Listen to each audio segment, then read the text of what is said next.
Bonjour, alors là ça va être assez dense donc je vais aller assez vite quand même. Décision d'aménagement et faune sauvage. Réglementation et exemple.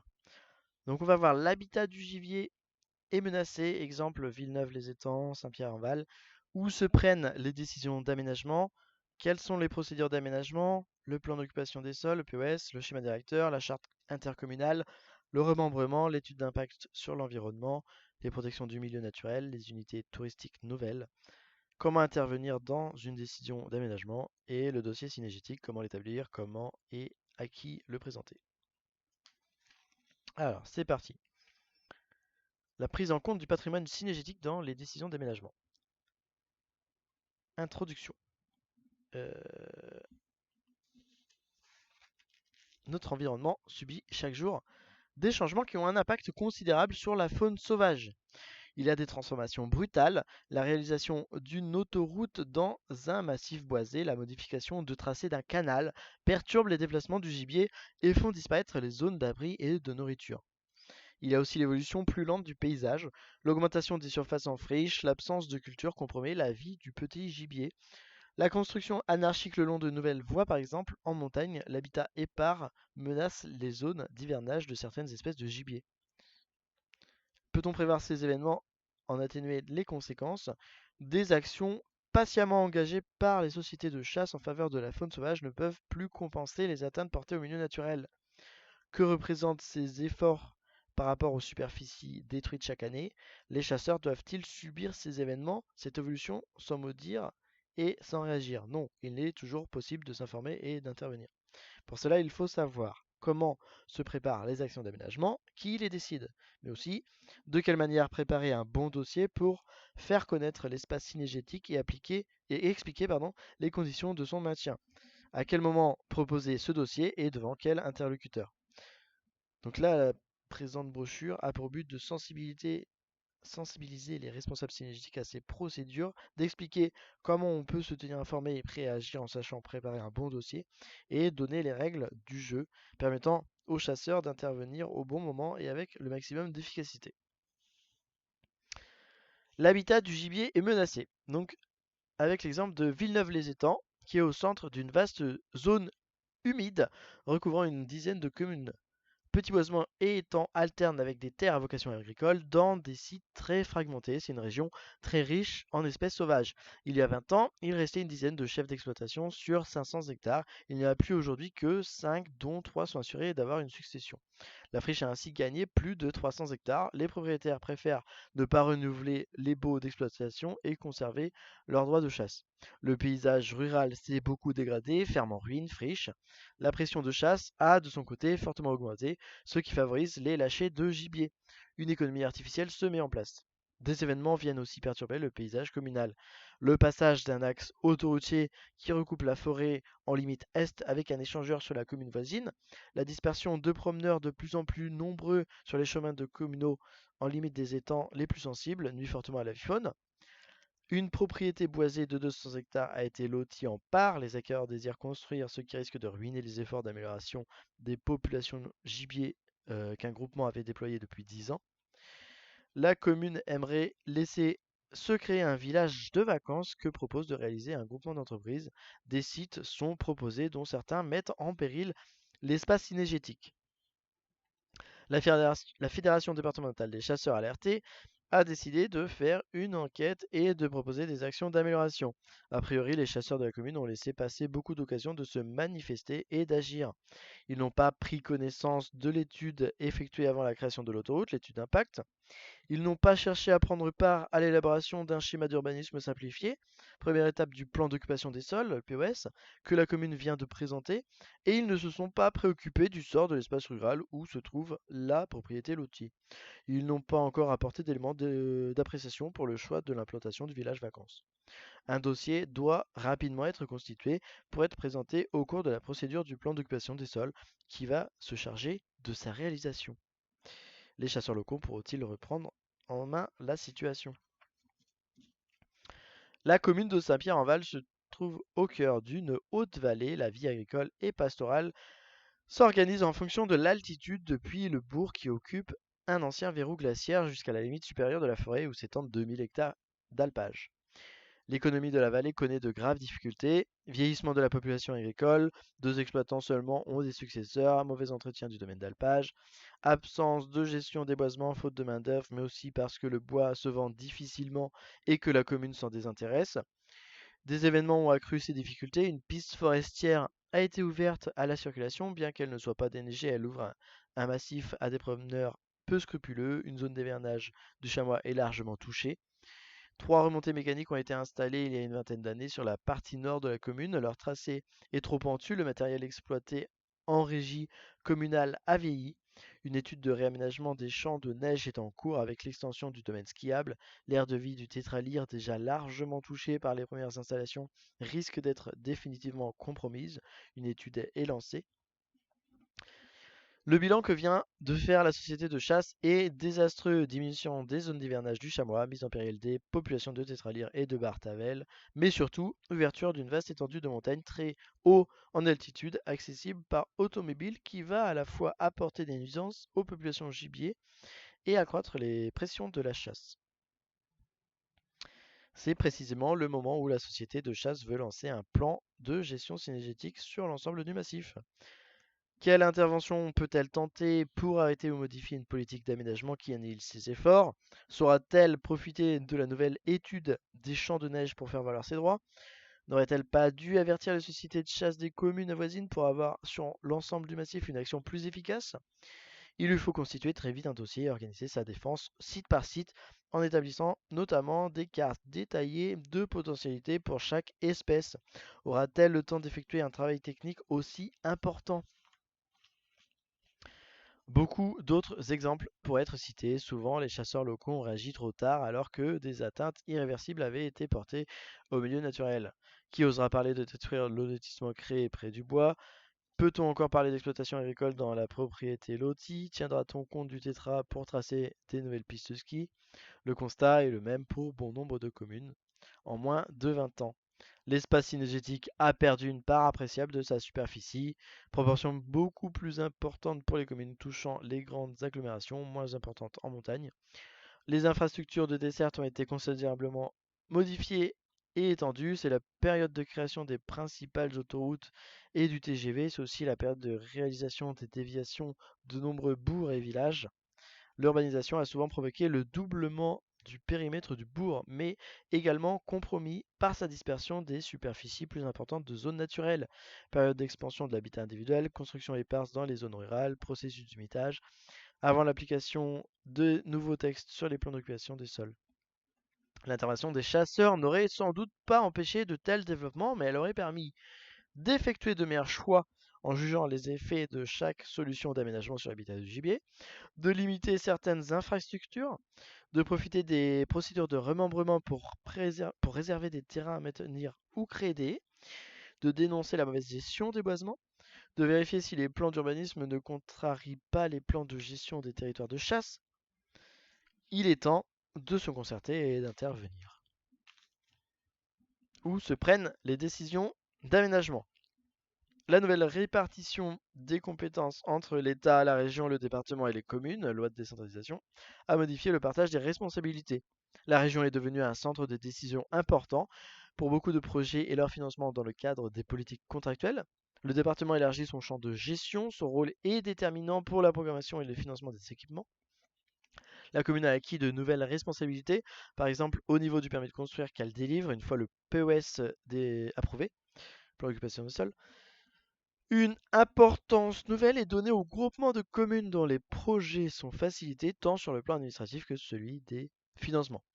Cependant, l'État conserve une position de gardien qui veille à l'application des lois. Il assure le contrôle de légalité.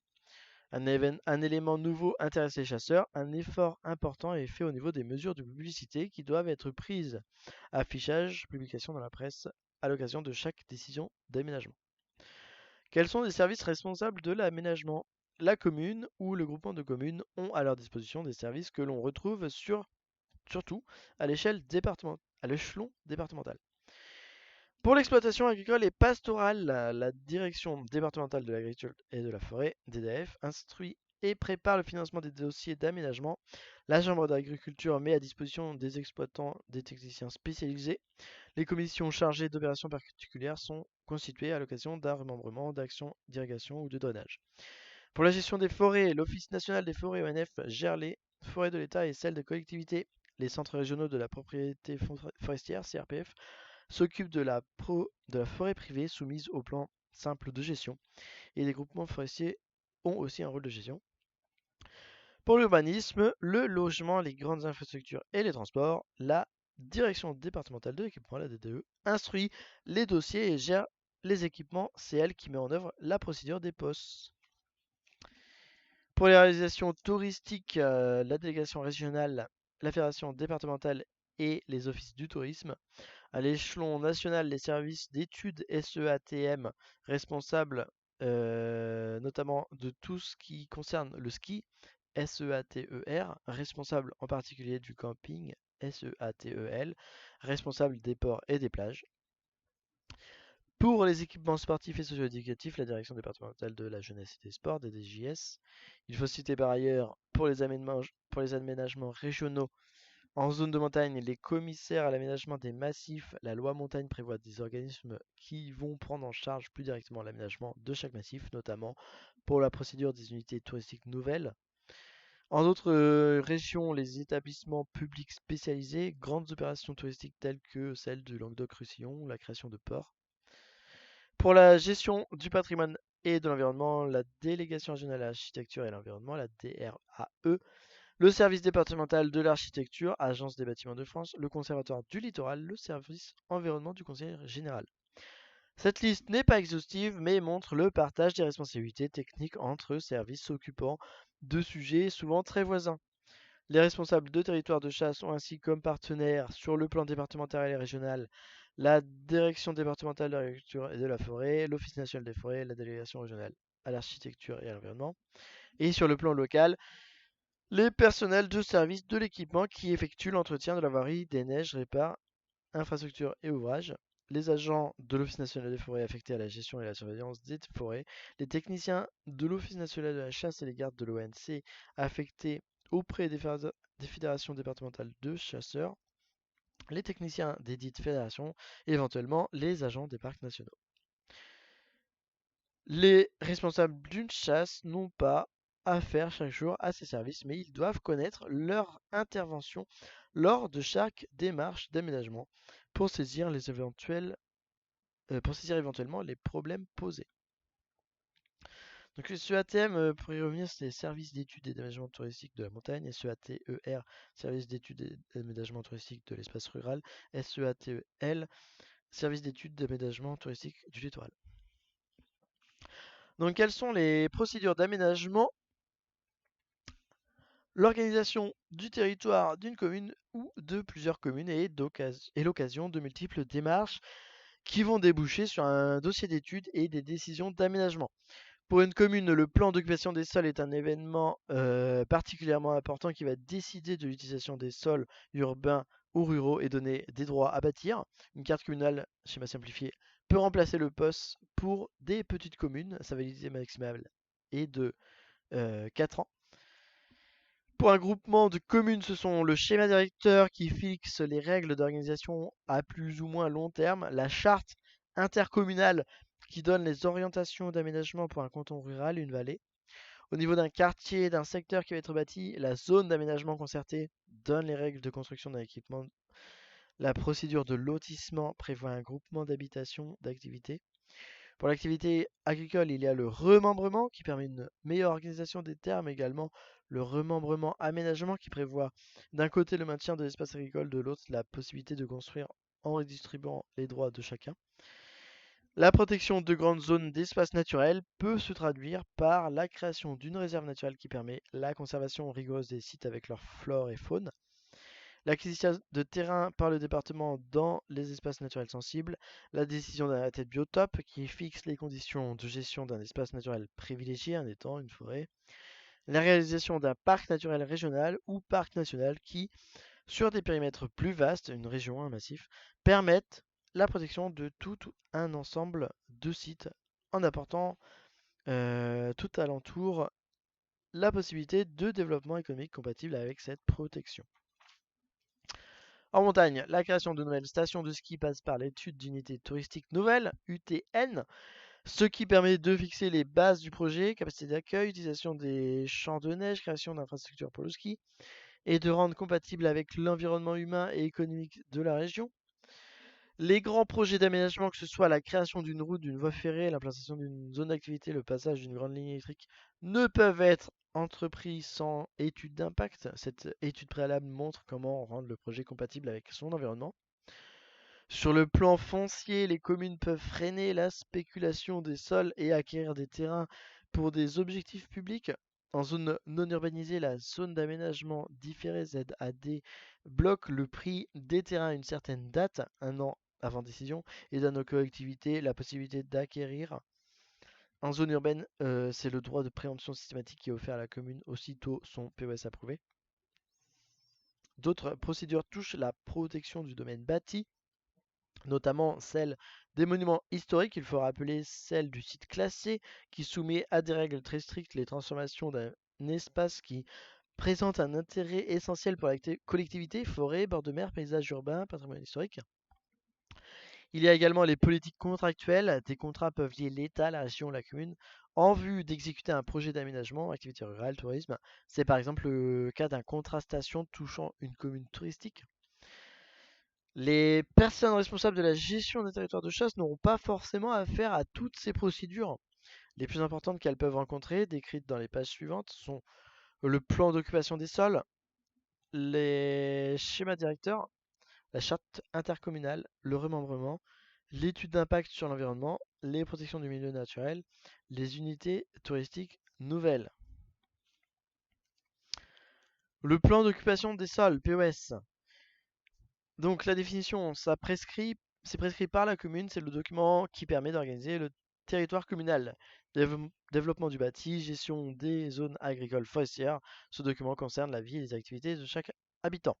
Objet, le POS traduit le projet communal de développement qui va se réaliser à moyen et long terme. Il n'y a pas de durée pour ce document. Il peut être modifié après enquête publique et délibération. La révision entraîne la remise en œuvre de la procédure. Il est opposable au tiers, ce qui veut dire que les décisions de constructibilité qu'il contient s'imposent à tout citoyen.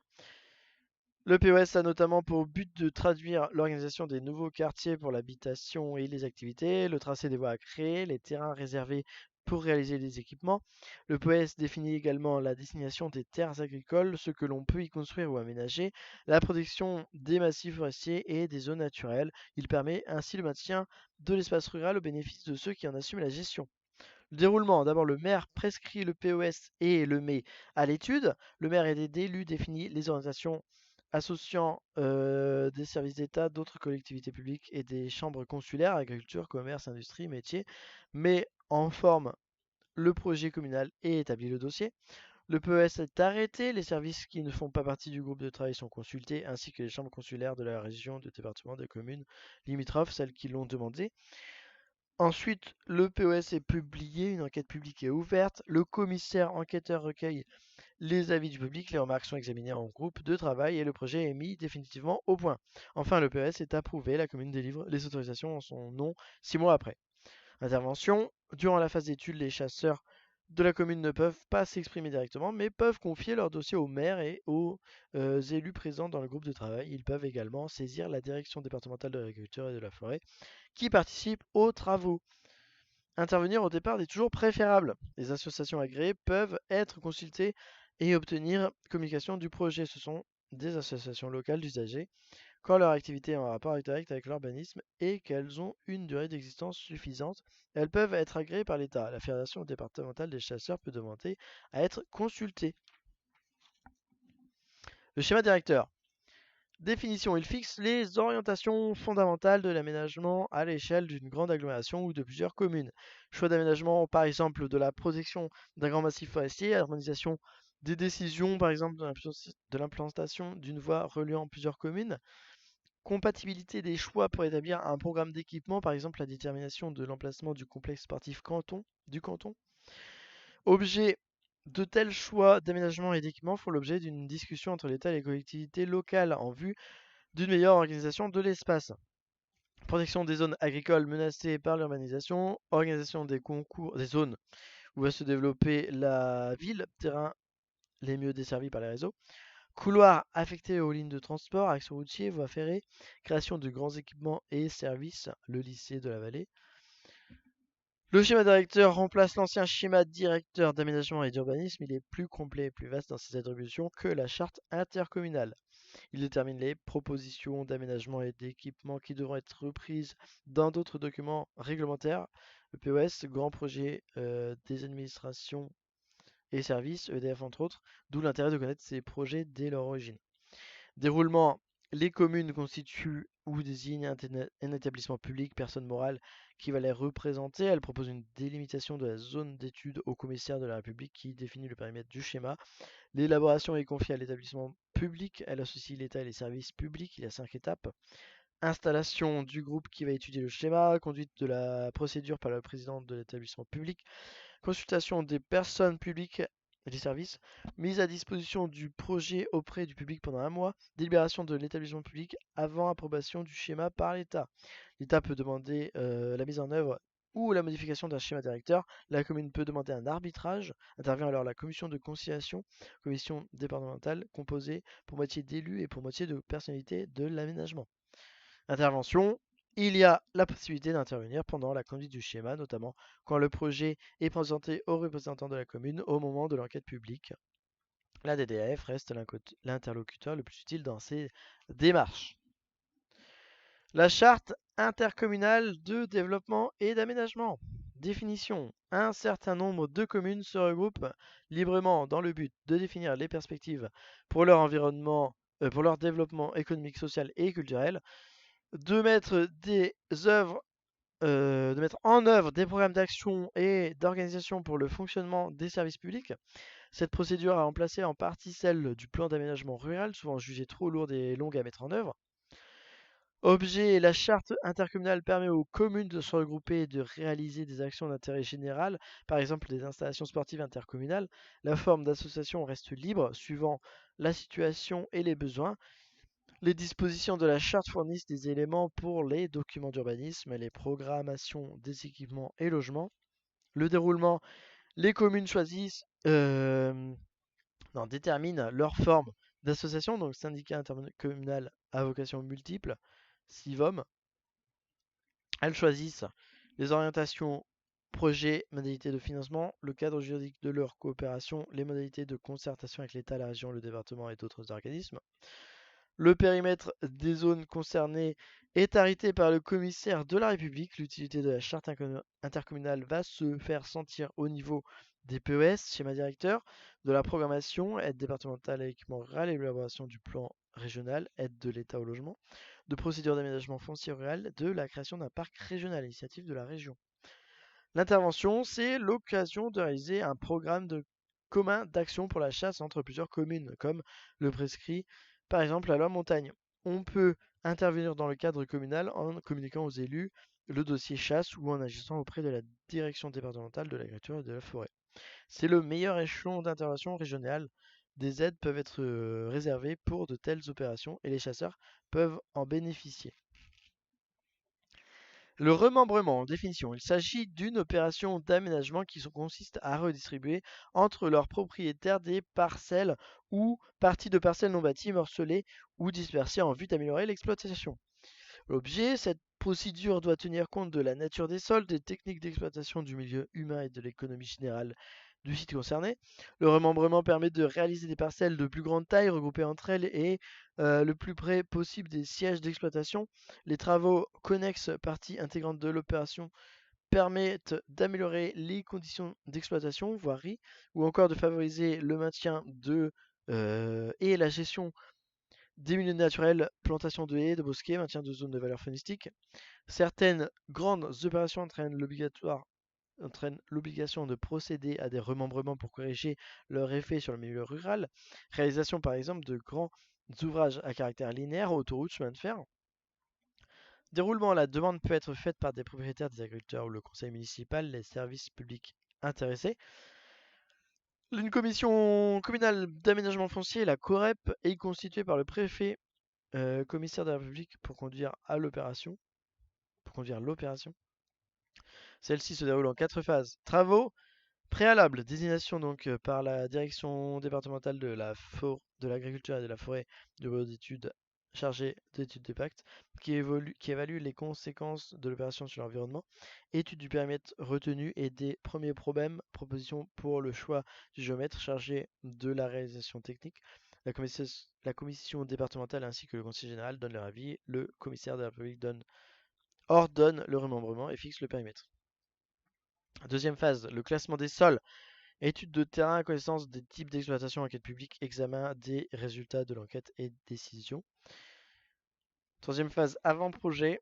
Constitution de l'association foncière des propriétaires qui fera exécuter les travaux connexes et gérera les ouvrages. Délibération du conseil municipal sur la voirie. Établissement du nouveau plan parcellaire et du programme de travaux. Et dernière phase, projet. Enquête publique sur le projet dont l'étude d'impact fait partie sur le plan des travaux connexes. Adoption du projet définitif. Arrêté préfectoral clôturant l'opération. Intervention. Les possibilités d'intervenir n'ont pas le même caractère suivant la phase dans laquelle on se trouve. Durant les travaux préalables, ce qui importe, c'est que le périmètre retenu ne comprenne pas les biotopes les plus riches. Il faut prendre contact avec les agriculteurs, les élus communaux, la DDAF, le géomètre. Il faut que les intérêts synergétiques soient bien représentés au sein de la commission communale. Ce peut être par exemple en la personne qualifiée pour la protection de la nature, PQPN, qui est nommée par le préfet. Durant la phase de préparation de l'avant-projet puis du projet, il est possible de prévoir des aménagements synergétiques sur une partie des espaces réservés à des fins collectives. Cela doit faire l'objet d'une négociation avec le conseil municipal et la commission. Tout au long de la procédure, le point important demeure l'étude d'impact et les contacts à prendre avec le chargé de cette étude. Entre le classement et le projet, la création de réserves foncières à utilité synergétique pourra être facilitée grâce à l'appui du maire de l'association foncière ou des membres de la commission communale. L'étude d'impact doit prendre en compte les données des chasseurs et prévoir des éléments de compensation. L'étude d'impact sur l'environnement. Définition. La loi du 10 juillet 1976 relative à la protection de la nature demande que l'on prenne en compte l'environnement pour chaque projet qui, en raison de son importance, peut entraîner des conséquences sur le milieu. Objet. L'étude d'impact est destinée aux travaux les plus importants en raison de leur nature, exploitation de mines, stockage souterrain de gaz, création d'une zone d'aménagement concertée pour un nouveau quartier, défrichement, remembrement, parce qu'ils dépensent un certain niveau. Ligne électrique de 125 kV, camping de plus de 200 places, station d'épuration pour 10 000 habitants, construction de plus de 3000 m² quand il n'y a pas de POS, de même pour les lotissements. À tous les travaux dont le coût est égal ou supérieur à 6 millions de francs à l'époque. La notice d'impact, étude simplifiée, suffit pour des opérations moins importantes. Il s'agit d'étudier les conséquences d'un projet sur le paysage, les milieux naturels, l'air, le sol et l'eau, la faune, la flore ainsi que les populations concernées. L'étude comprend l'analyse de l'état initial, l'évaluation des effets sur l'environnement, les raisons pour lesquelles notamment le plan d'environnement, le projet présenté a été retenu. Sur le plan d'environnement, pardon, le projet présenté a été retenu. Les mesures envisagées pour supprimer, réduire et si possible compenser les conséquences dommageables du projet sur l'environnement. Le déroulement, il appartient au maître d'ouvrage de prendre en compte sous sa responsabilité les préoccupations d'environnement à tous les stades du projet. L'étude incombe au demandeur du projet, maître d'ouvrage public ou privé. L'étude est rendue publique de deux manières. Soit le dossier est soumis à l'enquête publique, l'étude d'impact fait déjà partie du dossier d'enquête préalable à la déclaration d'utilité publique.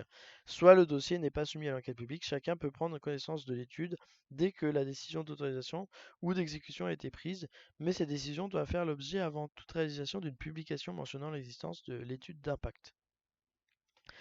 L'intervention, il appartient au chasseur d'établir un dossier pour la prise en compte des données synergétiques et d'en saisir le délégué régional à l'architecture et à l'environnement aussitôt que possible, que ce soit au cours de l'instruction de l'étude ou dans le cadre de la procédure de saisine ministérielle. Celui-ci reste la personne la plus compétente. Le ministre de l'Environnement peut en effet se saisir de sa propre initiative de toutes les études d'impact et donner son avis dans des délais réglementaires. Toute personne peut demander au ministre de se prononcer. L'intervention des chasseurs pourrait se limiter à ce recours. Pratiquement après coup, il semble cependant préférable de se tenir informé au plus tôt des intentions des travaux, dès que l'on sait qu'ils font automatiquement l'objet d'une étude d'impact, et d'intervenir en conséquence auprès du délégué régional à l'architecture et à l'environnement.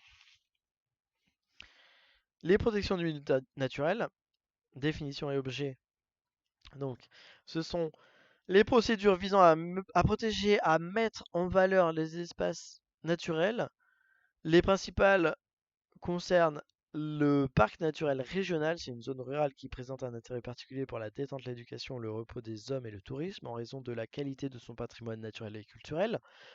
Le patrimoine national, c'est un territoire que l'on veut préserver de tout effet de dégradation sur la faune et la flore. C'est en même temps, dans le cadre de la zone périphérique, toute commune intéressée par le parc, un moyen de mise en valeur de l'économie locale tenant compte du caractère pédagogique et culturel du parc. La réserve naturelle, c'est la stricte conservation d'un milieu naturel que l'on veut soustraire à toute intervention artificielle susceptible de le dégrader. L'arrêté de biotope concerne un milieu naturel souvent de dimension très restreinte, un massif voisin, une chaîne d'étangs, une tourbière, dont on veut surveiller la gestion afin que son équilibre ne soit pas modifié. Le site inscrit, le site classé, la zone de protection. L'inscription à l'inventaire des sites permet à l'administration d'être prévenue des travaux pouvant affecter le site sans que celle-ci puisse s'y opposer. C'est la procédure la plus simple qui n'a qu'un caractère de prévention. Le classement assure la protection d'un site présentant un intérêt remarquable qu'il convient de maintenir en l'état en soumettant toute transformation ou autorisation préalable. C'est une procédure très exigeante. La zone de protection protège l'environnement d'un site classé ou inscrit à l'intérieur d'un périmètre. Des prescriptions sont établies pour les constructions et grands travaux soumis à autorisation préalable. Le périmètre sensible permet à un département de sauvegarder des espaces naturels qu'il est en mesure d'acquérir. Le conservatoire du littoral acquiert en vue de leur préservation de grands espaces de front de mer. Déroulement et intervention. Sans entrer dans le détail de chacune de ces procédures qui font intervenir l'État, les services et les collectivités, il faut noter qu'il existe avant toute prise de décision une démarche préalable souvent assortie d'une enquête. Les communes sont averties de ces démarches. Les personnes qui sont en mesure de donner des renseignements techniques sur ces dossiers sont le délégué régional à l'architecture et à l'environnement pour tout ce qui concerne les parcs, les réserves, les arrêtés de biotope, et le chef du service départemental de l'architecture, Agence des bâtiments de France, pour les protections des sites. Les responsables de la gestion de territoires de chasse ont tout intérêt à s'adresser à ces personnes. Les informations concernant la gestion des milieux synergétiques apportent un éclairage souvent très utile aux prises de décision ultérieures. Les unités touristiques nouvelles, dernier point. Définition. Cette procédure permet d'organiser la création généralement en zone de montagne d'une urbanisation d'un grand équipement d'aménagement à caractère touristique, notamment création de remontées mécaniques. Objet, elle a pour but d'intégrer le mieux possible l'opération nouvelle de la vie économique du lieu. Elle prend effet quand on se trouve en site vierge, sans continuité avec l'urbanisation ou les équipements existants, quand on augmente la capacité d'hébergement de plus de 8000 m², quand on crée ou que l'on augmente la capacité de remontée mécanique. La mise en œuvre s'effectue sous le contrôle d'une commune, d'un groupement de communes ou d'un syndicat mixte. Le déroulement, donc la démarche s'effectue en 2 temps. Une étude préalable est menée pour présenter l'opération et ses conséquences sur le milieu. Il s'agit du plan pluriannuel de développement touristique, le PPDT, dont l'approbation permet de poursuivre l'opération. Une étude des réalisations qui va mettre en jeu les structures d'accueil, lits d'hôtels, groupes sportifs, les équipements, en particulier les remontées mécaniques, et les modes de financement de gestion. En l'absence de schéma directeur, l'autorisation est délivrée par le représentant de l'État, président du comité de massif. Sinon, dans le cadre des unités touristiques nouvelles prévues par le schéma directeur, l'avis de la commission spécialisée du comité de massif est requis. Les autorisations d'exécution des travaux pour les remontées mécaniques et l'aménagement des pistes de ski alpin, de même que les autorisations d'exploitation, sont délivrées par le maire. Intervention. La réalisation d'une étude préalable décidée par la commune ou le groupement de communes est l'occasion d'une information très complète sur tout ce qui concerne la réalisation de l'opération. Il appartient au responsable d'une chasse de préparer un dossier et de soumettre aux élus dès le début de la première étude, avant qu'aucune option ne soit prise. L'appui de la DDF peut de toute manière être sollicité durant toute la procédure. Comment intervenir dans une décision d'aménagement? Le déroulement d'une procédure d'aménagement comprend des mesures de publicité, affichage en mairie, publication dans 2 journaux, toutes les étapes d'un poste, mise en œuvre d'un schéma directeur, étude d'un nouveau quartier, procédure de zone d'aménagement concerté, les ZAC, étude d'impact dans la mesure où elle accompagne un dossier d'aménagement. Dans un premier temps, préparer un dossier succinct dans lequel figurent les thèmes de préoccupation, le passage de la route qui recoupe une zone de déplacement du gibier, le lotissement en marge de la forêt, le nouveau tracé du canal qui détruit les habitats du gibier, une carte schématique de la commune visualisant les conflits possibles. Ensuite, informer de vive voix ou par écrit les représentants élus des problèmes que pose la défense des intérêts synergétiques en leur communiquant le dossier succinct ainsi constitué. L'élaboration de chaque programme d'aménagement est relativement longue, près de 2 ans pour un POS, 3 ans pour un remembrement. Cela donne tout le temps nécessaire pour constituer un document d'étude plus complet à remettre au maire, à la commission spécialisée, aux représentants de la DDF. Dans un second temps, demander au maire de la commune une réunion de travail pour introduire les problèmes de la chasse. Cette réunion n'entre pas dans le cadre de la procédure mais permet de donner une information utile au bon moment.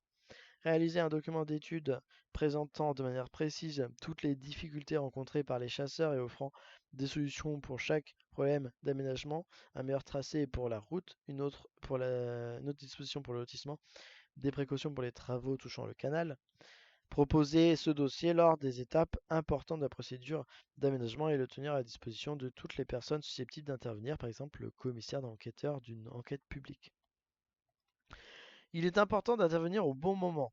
L'enquête publique permet une intervention légale, mais elle est tardive et ne permet pas de remettre en cause les éléments essentiels de gestion de zones naturelles que l'on aurait dû introduire auparavant à la lumière d'un bon document.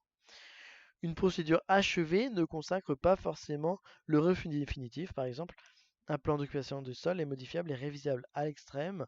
Un recours auprès du tribunal administratif est toujours possible, surtout si la procédure n'a pas été correctement suivie. C'est au moment où commence une étude, une procédure, qu'il faut intervenir en fournissant les données utiles. Pour prendre des exemples, quand un plan d'occupation des sols est prescrit, une simple carte des richesses génétiques doit être adressée au groupe de travail. Quand un grand équipement va être créé, le volet synergétique de l'étude d'impact doit être immédiatement mis en œuvre pour être confié au service le plus compétent, DDF, DRAE, DDE. Quand un remembrement est entrepris, il faut transmettre au géomètre et au bureau d'études chargé de l'étude d'impact par l'intermédiaire de la DDF un dossier succinct permettant d'ouvrir le débat. Il convient d'être attentif aux mesures de publicité, d'être présent, mais également de fournir des informations aux personnes qui vont étudier et décider. Le dossier synergétique, comment l'établir, comment et à qui le présenter. Prenons le cas d'une commune dont le plan d'occupation des sols vient d'être prescrit. La décision est affichée en mairie, la publication a été effectuée dans 2 journaux, le quotidien régional et le journal local. Dans un premier temps, le président de la société de chasse réalise un dossier succinct. Il se procure une carte récente de la commune, institut géographique national, 1 à 25e, carte que l'on peut trouver chez certains libraires et marchands de journaux. Les cartes IGN tout simplement. Il reporte sur cette carte les limites de la commune pour bien mettre en évidence son territoire, les courbes de niveau, les boisements, les zones habitées, le centre, les hameaux. Il reporte également les limites des surfaces cultivées, par exemple les parcelles de maïs, de colza, de céréales, les prairies. Il indique les centres d'exploitation par des symboles. Il établit sur le même fond 2 cartes avec une feuille de calque un relevé des zones propices aux différentes espèces de gibier. Sur un premier fond, ce sont par exemple les zones vives en perdrix. Se servir des enquêtes, comptages et représenter par des symboles leur répartition sur le territoire de la commune. Noter les points d'eau, les cultures à gibier. Sur un second fond, ce sont par exemple les zones où sont présentes les chevreuils. En montagne, on reporterait les zones d'hivernage du chamois ou de l'isard, les zones d'habitat du tétralyre, de la bartavelle, du grand tétra. Avec ce dossier succinct, 2 interventions immédiates vont pouvoir être effectuées. L'une auprès du maire ou de ses adjoints en prenant soin de choisir les personnes les plus réceptives au problème de la chasse pour leur montrer que ce qu'on veut protéger est géré. L'autre auprès du responsable de la DDF qui va faire partie du groupe de travail. C'est la première prise de position des chasseurs. Une discussion est lancée qui va faire réfléchir élus et services. Dans un second temps, il s'agit de réaliser un document plus complet qui va préciser les conflits possibles que risquent de déclencher les projets prévus, que ce soit le plan d'occupation des sols ou toute autre démarche. Le président de la société de chasse réalise un document d'étude. Il reprend les cartes établies pour le dossier succinct à partir du même fond en se servant d'une feuille de calque qui représente les extensions du village, le projet de lotissement, le plan de la déviation. C'est une carte de l'occupation des sols où sont reportés tous les événements prévus sur les territoires communaux. Les services de l'équipement peuvent transmettre les bases d'un tel document à ceux de l'agriculture. En cas d'impossibilité, il faut schématiser les projets avec l'aide des services de la mairie. En superposant les cartes, il compare les espaces occupés par le gibier, les projets de développement et d'équipement. Les conflits sont mis en évidence. La déviation qui touche un boisement très intéressant pour la population de chevreuil, le développement résidentiel qui consomme un espace très utile pour la perdrix. En montagne, ce peut être une remontée mécanique qui détruit l'aire d'habitat du tétralyre, une installation touristique qui touche la zone d'hivernage du chamois. Les conflits possibles sont matérialisés par des symboles pour bien faire comprendre leur localisation et leur importance. Une note doit accompagner les cartes pour exposer la situation synégétique de la commune, chiffres à l'appui, les chamois menacés sur tel versant de haute vallée, les couples de perdrix touchés dans tel fond de vallée par un tracé de déviation mal choisi. Deux cas peuvent alors se produire, ou bien le président de la société de chasse engage une concertation avec le groupe de travail du POS. Il a pris contact avec les services qui participent à l'élaboration du projet équipement agriculture. Le dossier a été examiné dans le cadre de la gestion des eaux naturelles, terrains agricoles, boisement. Il est même possible de comparer différentes solutions d'aménagement, choix d'une nouvelle option pour la déviation, recherche d'un site plus adéquat pour le lotissement communal. Au terme de cette discussion, un équilibre va être trouvé qui va servir de base à la société de chasse pour mettre en œuvre de nouvelles actions d'aménagement. Ou bien il n'y a pas eu de concertation, la fédération départementale des chasseurs a pu consulter le projet POS et a été entendu par le maire, mais cette rencontre n'a pas eu de suite. Il reste alors l'enquête publique. Le dossier est communiqué au commissaire enquêteur qui va donner ses conclusions et ne pourra pas passer sous silence un tel document. Avant approbation du dossier, le groupe de travail du POS pourra prendre certaines observations en compte. Il ne faut pas oublier qu'un document comme celui du POS n'engage que le court et le moyen terme, souvent moins de 10 ans. Il a toutes les chances d'être modifié, sinon révisé au bout de quelques années, ce qui permet d'ouvrir un nouveau débat. Dans l'exemple qui vient d'être proposé, les chasseurs sont intervenus à deux moments décisifs. Au départ, ils ont manifesté leur présence en remettant un document très simple qui a posé les problèmes. Durant l'étude du projet, ils ont apporté des éléments de discussion efficaces grâce à un dossier plus complet en prenant contact avec les services intéressés. En conclusion, quand une procédure d'aménagement s'engage, quand un projet est mis en œuvre, l'intervention de tous les responsables qui contribuent à la bonne gestion de l'espace synégétique est indispensable. Souvent, les autres partenaires de l'aménagement, services, élus, les ont ignorés faute de savoir qu'ils existent, faute de les avoir trouvés en face d'eux au moment où des décisions ont été prises. L'élaboration d'un dossier a d'autres conséquences, au moins aussi importantes. Les chasseurs ne se sentent plus en marge. Ils ont pris conscience de la possibilité d'agir, d'intervenir. Les actions d'amélioration souhaitables pour chaque espèce de gibier sont portées sur des documents. Ce travail n'aurait peut-être jamais été fait sans l'occasion d'un plan d'occupation des sols, d'un schéma directeur. Une politique de gestion à long terme a été lancée. C'est par exemple un plan de gestion synergétique qui va pouvoir être établi sur un territoire où le POS conserve des terres agricoles, protège des boisements. Dans le cadre d'un schéma directeur, une charte intercommunale, la coopération entre plusieurs communes ouvre d'autres perspectives. Plusieurs sociétés de chasse peuvent coopérer pour produire un document commun qui va intéresser un massif, une vallée, une unité géographique et par conséquent l'ensemble d'une population gibier. Les techniciens de la Fédération départementale des chasseurs vont pouvoir établir un bilan plus complet et jeter les bases de documents de gestion intercommunaux. Le regroupement des chasseurs de plusieurs communes va leur donner plus de poids dans les décisions d'aménagement. Même quand il n'y a pas d'action d'aménagement en vue, l'établissement préalable d'un dossier cinégétique procure une avance certaine pour les gestionnaires de territoires de chasse.